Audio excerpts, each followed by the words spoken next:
Fl-aħħar sigħat 5 persuni fiequ mill-Coronavirus biex l-ammont ta' persuni mfejqa issa ilaħħaq l-488.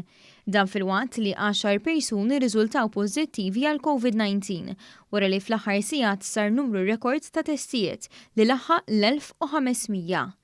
Fl-aħħar aġġornament is-Supretendent tas-Saħħa Pubblika Charmaine Gauci qalet li l-ammont totali ta' testijiet issa qabeż is-47,000 li jfisser li aktar minn wieħed minn kull 10 persuni f'Malta sar test fuqhom għall-Coronavirus. Il-Professur Gauci qalet li total ta' każijiet pożittivi f'Malta issa huwa ta' 532, bi 78 minnhom huma każijiet attivi. 9 mill-10 każijiet imħabbra llum huma każijiet ta' persuni li mardu mingħajr ma kienu f'kuntatt ma' persuni morda bil-Coronavirus. Semmiet li dawn il-każijiet juru kif il-virus għadu fil-komunità u għaldaqstant wieħed irid jipproteġi lilu nnifsu u lil ta' madwaru.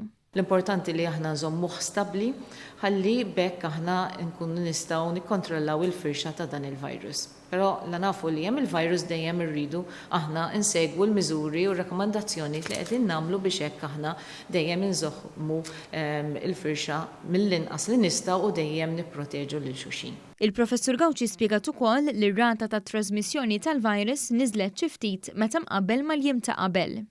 L-RT jkun qiegħed ivarja bħalissa qiegħed 1.3, però importanti ħafna li inti mhux tara numru ta' ġurnata, imma inti tkun qed tara average fuq numru ta' ġranet u dak li aħna nieħdu consideration ukoll meta aħna nkunu qegħdin ukoll naraw kif ħadmu l-miżuri u anke li huma l-miżuri li aħna nkunu qegħdin nirrilaxxaw.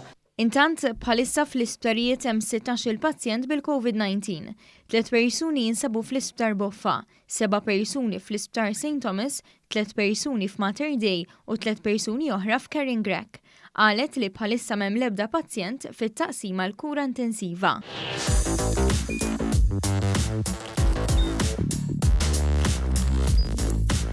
Idħol fuq one.com.mt u hemmhekk tista' tara l-programmi kollha li jxandru fuq One permezz ta' One Play.